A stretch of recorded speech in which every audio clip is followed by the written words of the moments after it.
Boy, and good Like for them, by the way, for scenes. having that faith in you guys. That unfounded, ridiculous faith in you guys.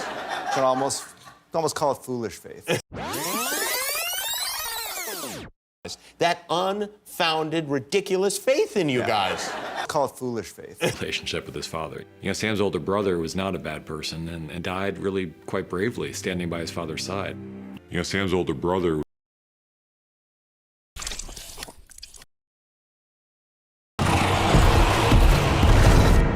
What they see is just the end of the Dothraki, essentially.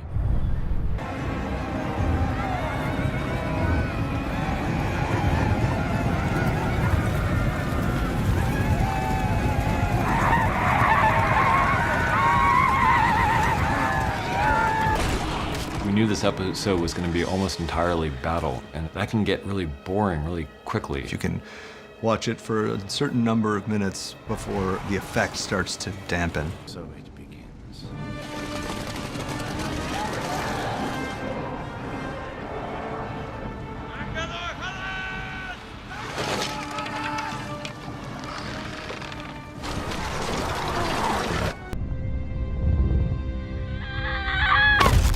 For, God, I think it's probably 3 years now or something, we've known that it was going to be Arya who delivers that fatal blow. You said I'd shut many eyes forever. You were right about that, too. Brown eyes, green eyes, and blue eyes. I see a darkness in you. And in that darkness, eyes staring back at me. Brown eyes, blue eyes, green eyes. Eyes you'll shut forever.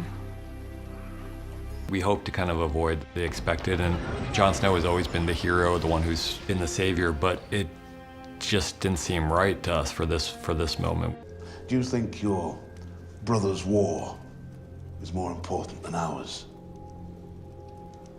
No. When dead men, and worse, come hunting for us in the night, do you think it matters who sits on the Iron Throne? No. Good. Because I want you and your wolf with us when we ride out beyond the wall tomorrow. So I'll only ask you once, Lord Snow. Are you a brother of the Night's Watch, or a bastard boy who wants to play at war? We hope to kind of avoid the expected, and Jon Snow has always been the hero, the one who's been the savior, but it just didn't seem right to us for this moment. It's a key moment. I mean, the Night King is watching all of this unfold, and it's going pretty much according to plan until he sees this little living kid down there kill one of his lieutenants in an unexpected way. And before that, he sees the sword hold. You know, he's seen the White Walker's weapons shatter steel, except Longclaw does not shatter. And the Night King sees this, and it's kind of a, well, this kid's interesting. This kid's actually possibly a threat for me.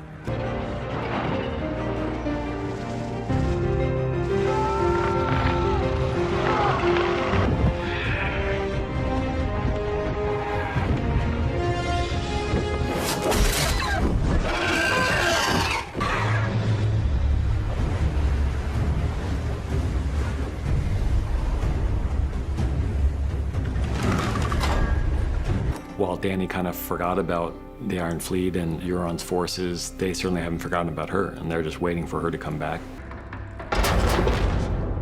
Our Ironborn and Dornish allies were attacked en route to Dorne. And? 2 or 3 ships escaped. The rest sunk or captured.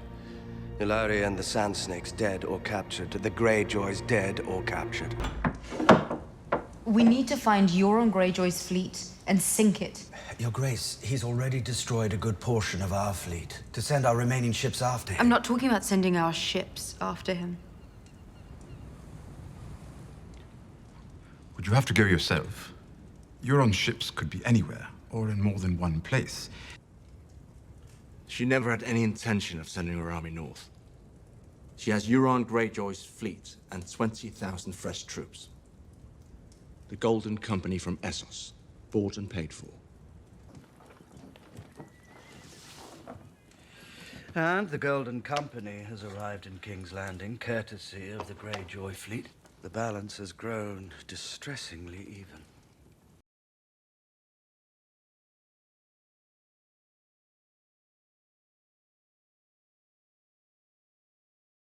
While Dany kind of forgot about the Iron Fleet and Euron's forces, they certainly haven't forgotten about her, and they're just waiting for her to come back. Person specifically. I think what's probably echoing in Dany's head in those final moments would be Missandei's final words. Do you have a name?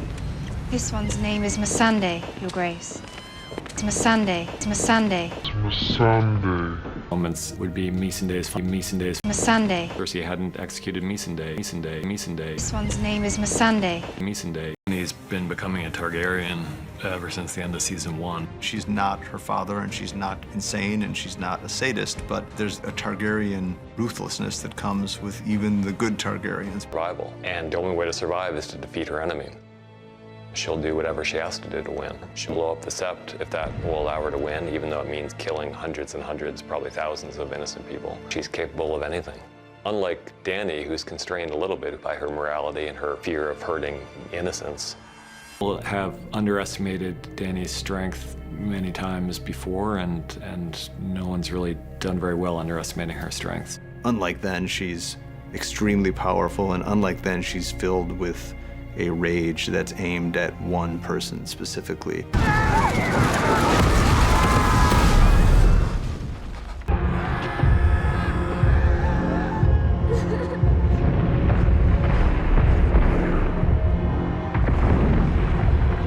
Her reaction on watching her brother's head melted off. He was no dragon.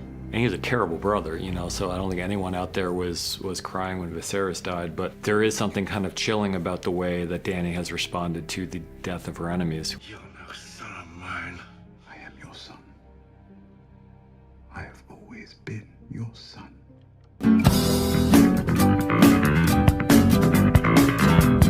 The end of the scene, and that's one of my favorite shots we've ever had. It's just the little ghost of a smile on her face. She's in Winterfell, but she's not the person she was when she first left.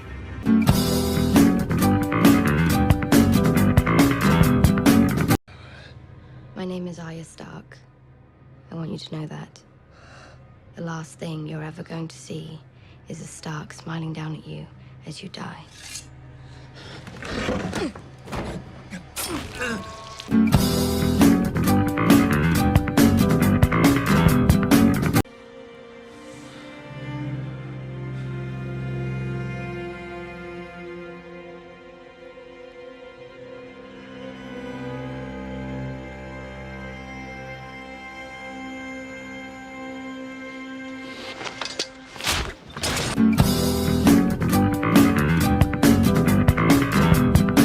She's not her father, and she's not insane, and she's not a sadist, but there's a Targaryen ruthlessness that comes with even the good Targaryens.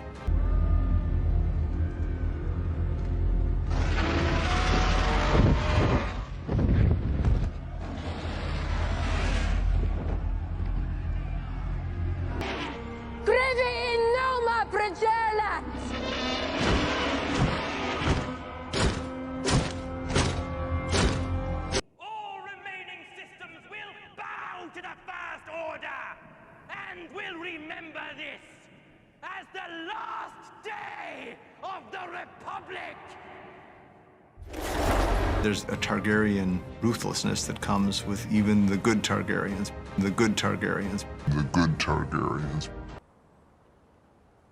Your father's last living true-born son. You're Lord of Winterfell now. I can never be Lord of Winterfell. I can never be Lord of anything. I'm the three-eyed raven. Our history better than anyone. That will be useful as Lord of Winterfell. I'm not Lord of Winterfell. You're the only surviving true-born son of Ned Stark.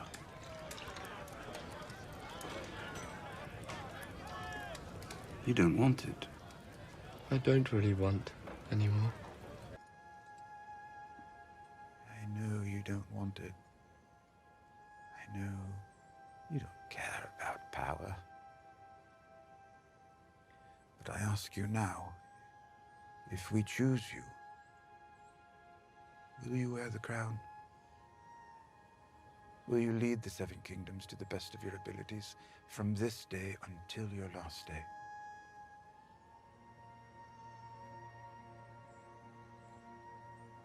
Why do you think I came all this way?